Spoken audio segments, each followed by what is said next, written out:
Boa tarde, pessoal. Nós vamos começar a falar agora sobre lateralização. Nós vamos começar a falar sobre o segundo nível, a segunda unidade funcional do cérebro. A primeira foi equilíbrio, foi sonicidade, e a gente compreende que ela é a base da vida, da nossa vida mental, da nossa consciência. Agora nós vamos falar como é que essa consciência funciona. Essa divisão é puramente didática, mas é importante vocês saberem. A lateralização, ela é a primeira função da segunda unidade funcional. Ela é a atribuição, então, de um significado, de lados para o espaço. Ela é a atribuição de um significado a esse espaço, tanto ao nosso corpo como ao espaço externo. A lateralização é o início da noção do corpo, e ela está bastante ligada à noção do corpo. Bom, para a gente entender segunda unidade funcional, só lembrando para vocês, ela é uma unidade que está dizendo respeito a, primeiro, a captação, a percepção, a simbolização, a elaboração, né, a significação de tudo que é captado por nós. E essa captação, essa elaboração, essa simbolização é o que vai ser memorizado. Nós não memorizamos a realidade. Nós memorizamos aquilo que a gente captou da realidade, aquilo que ficou para nós da realidade, né? Bom, depois a gente vai falar de memória, vamos voltar a isso. Nós temos que entender agora como é que esse cérebro funciona. Essa segunda unidade funcional, como um todo, ela é um produto dos hemisférios e naturalmente da primeira e naturalmente da terceira unidade funcional, que nós dividimos para estudar. Vamos entender primeiro como é que funciona o hemisfério cerebral esquerdo. O hemisfério cerebral esquerdo, ele é fundamentalmente verbal, ou seja, ele usa as palavras como meio de comunicação das ideias, certo? Ele descreve, ele define, ele pergunta e ele responde verbalmente sobre o ambiente, tá? Por ser verbal, ele tem algumas características. Primeiro, ele é analítico. O que é isso, né? Ele examina cada coisa, decifrando, na verdade, de uma maneira sequencial, decifrando essas coisas por padrões. Ele faz, então, a atenção a cada elemento. E ele utiliza, normalmente, né, com esta situação analítica, uma coisa no lugar da outra. É assim que nós aprendemos a ler, a escrever, a contar, certo? Nós substituímos o símbolo pela coisa em si. As palavras não são as coisas, mas elas nos remetem às coisas, né? Bom, por ser tudo isso, ele é abstrato. Ele é profundamente abstrato. Então, ele não depende de uma realidade imediata. E isso é uma coisa muito importante, né? Ele, então, extrai uma porção de uma informação pequena, ou maior, não sei, mas pode ser uma porção pequena de informação, e utiliza para representar a totalidade do assunto. Com isso, nós temos a capacidade, então, de examinar uma pequena parte e abstrair como é que vai ser o todo a partir dessa pequena parte. Ele é temporal, ou seja, ele é sequencial. Ele nos remete à ideia de que as coisas acontecem em sequência, uma coisa, depois a outra, depois a outra, e é essa capacidade sequencial que organiza, inclusive, o nosso comportamento, né? Bom, ao mesmo tempo que ele é sequencial, ele é temporal, por todas essas outras atribuições, ele é profundamente racional. Então, ele extrai conclusões baseadas na razão e na observação dos fatos, tais como ele os compreende, certo? Para isso, ele utiliza números. Ele é digital, de dígitos, que nós aprendemos a contar a partir dos nossos dígitos, né, dos nossos dedos. Ele utiliza números. Veja, ele utiliza números, tá? Mas ele não resolve problemas. Ele é lógico. Ele extrai conclusões. Ele extrai conclusões, essas conclusões normalmente são fundamentadas, são baseadas em experiências e numa ordem lógica dessas experiências, certo? Por exemplo, uma argumentação que venha convencendo cada vez mais a pessoa daquilo que o outro está querendo dizer. E ele é linear. Por conta disso tudo, ele é linear. Ele pensa em termos vinculados a ideias, né? Ele pensa um pensamento que segue o outro, que segue o outro, que segue o outro, e que vai convergir numa solução, numa conclusão, às vezes até numa pergunta. Essa é a característica fundamental do hemisfério cerebral esquerdo. Se a gente vai estudar lateralização, a gente precisa saber disso. Agora vamos falar do direito. Enquanto o esquerdo é verbal, o direito é não verbal. Certo? Então nós temos a percepção das coisas com uma relação mínima entre as palavras. Tem sempre uma relação, tem 15% de relação, mas é sempre uma relação mínima. 85% das coisas que nós percebemos, né, que nós temos como percepção não verbal, ela vem de outros índices de informação. E aqueles outros índices de informação, guardem essa ideia, nós vamos falar sobre eles ao final. Ele é sintético, já que ele não é verbal, ele não é analítico, ele é sintético. Então ele capta as coisas, ele forma uma imagem geral daquele cenário, daquela situação, e é a partir daí, certo, que ele vai lidar com a situação.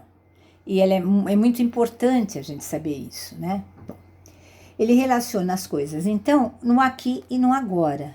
Mais do que nunca, nós estamos precisando viver só o aqui e o agora, né? Bom, ele é analógico. Ao contrário de ser digital, ele é analógico. Ele encontra um sinal entre diferentes ordens, mistura tudo aquilo e permite que se compreendam relações metafóricas e todas as outras figuras de linguagem. Então, para o hemisfério cerebral direito, se eu disser para vocês, olha gente, eu já repeti isso 100 vezes para vocês, ele não vai fazer uma conta de que foi 100 vezes 99 mais 1. Ele vai dizer, não, ela já repetiu muito. Ele nos capta hipérboles, ele capta ironia, ele capta metáfora, ele capta metonímia, que são as 4 principais figuras de linguagem, né? Com isso tudo, sendo atemporal, ele fixa a experiência, e essa experiência pode ficar fixada independente da época que ela aconteceu. E sempre fixada com uma significação de totalidade. Isso é muito importante. Porque ele não é racional, né, gente? Então, diferente do esquerdo, ele não requer uma base de informações, de dados, certo? Ele não requer um juízo crítico, nada disso. Ele é espacial, diferente do outro, que é temporal, é do esquerdo, ele é espacial. Então ele vê as coisas relacionadas às outras e ele vê como essas partes se unem.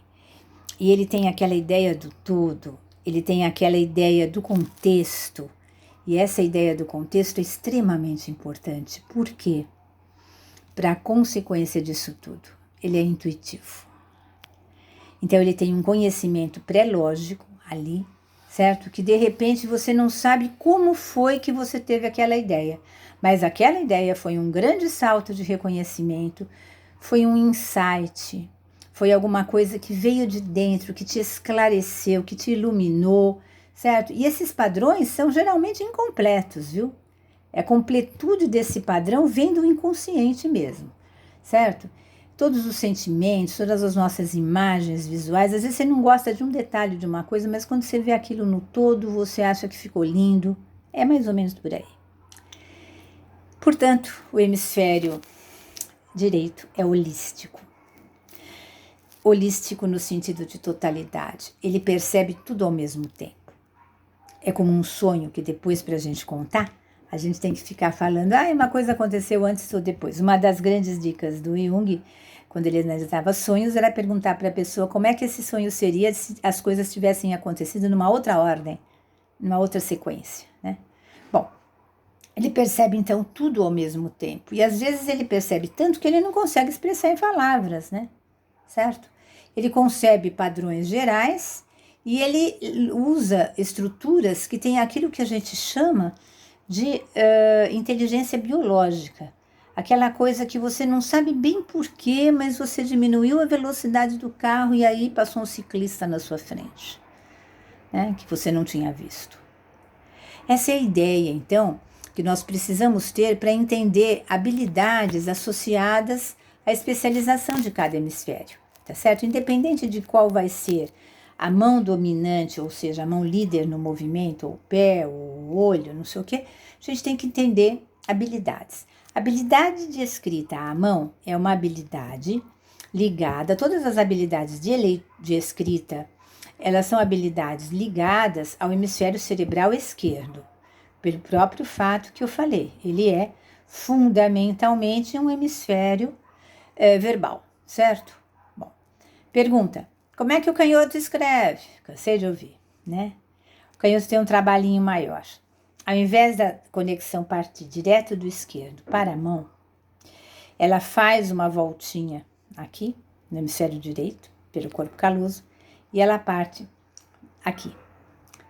Isso não quer dizer que o hemisfério direito meu seja o hemisfério que fala. Não, ele continua igual de vocês, tá? Eu não sou diferente. Eu tenho só um trajeto neurológico um pouquinho mais comprido, tá? A relação do hemisfério esquerdo, ela é simbólico no sentido linguístico, tá? Então, nós temos os registros, segundo Lacan, né? Do real, do imaginário e do simbólico. O registro do simbólico é no hemisfério cerebral esquerdo. Ele permite que você substitua um elemento pelo outro, e esse não é o conceito de símbolo do Jung, mas é o conceito de signo para o Jung, né? Ele é significativo nesse sentido.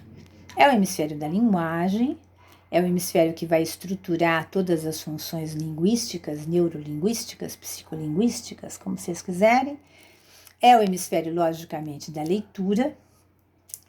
É aquele responsável pela fonética, que é diferente em cada idioma e muitas vezes diferente em cada região do país. É o acento, é o sotaque, né? É o cantar da palavra. E ele vai nos permitir que nós localizemos fatos, localizemos detalhes, certo? E que a gente possa ter toda uma conversação, toda uma recitação, tudo isso. Bom, ele também, justamente por ele ser sequencial, ele vai permitir que a gente obedeça instruções. Ele está muito ligado à capacidade de seguimento de instruções. Uma capacidade importante para nós, que é a capacidade de escuta, certo? E de toda associação auditiva que nós fazemos nessa escuta, certo? E uma associação auditiva atenta, certo? Desvinculada da gente e vinculada na pessoa do emissor, certo? Bom. E o hemisfério cerebral direito? Ele não tem a ver, para vocês, com a escrita à mão. Para mim, ele tem. Ele não tem a ver com relações temporais, mas ele tem a ver com o estabelecimento de todas as relações espaciais, toda a ideia de figura, do entendimento de padrão e, portanto, toda a resolução de problemas matemáticos. Não adianta eu conhecer os números e saber escrevê-los e saber lê-los, como eu aprendo no hemisfério cerebral esquerdo, se eu não souber que a posição de cada número dentro de um contexto vai indicar um valor, senão eu vou confundir 1 centavo com 1 milhão, certo? Bom, essa sensibilidade artística, essa sensibilidade a cores, tudo isso que vocês estudaram no teste de Pfister, inclusive, né? Que foi muito importante o teste de Pfister, ele é muito usado hoje, né? Tudo aquilo que vocês estudaram no teste de Pfister, ele vai dar uma informação para a gente sobre o funcionamento também do hemisfério cerebral direito da pessoa, como é que ela estrutura aqueles padrões, se ela é mais rígida, se ela é menos rígida, etc. E toda a ideia do canto, da música, da arte, toda a expressão artística, toda a criatividade reside 85% no hemisfério cerebral direito. Então, a criatividade é um exercício cognitivo também, só que diferente do habitual. E a capacidade que alguém tem de visualizar alguma coisa, e visualizando, ela é capaz de ter, por exemplo, uma ideia de possíveis desdobramentos do episódio, etc., é uma função do hemisfério cerebral direito. E é lógico, a elaboração dos nossos sentimentos, das nossas emoções, ela é mais intensa muito mais intensa no hemisfério cerebral direito. Eu não estou dizendo com isso que a gente não vai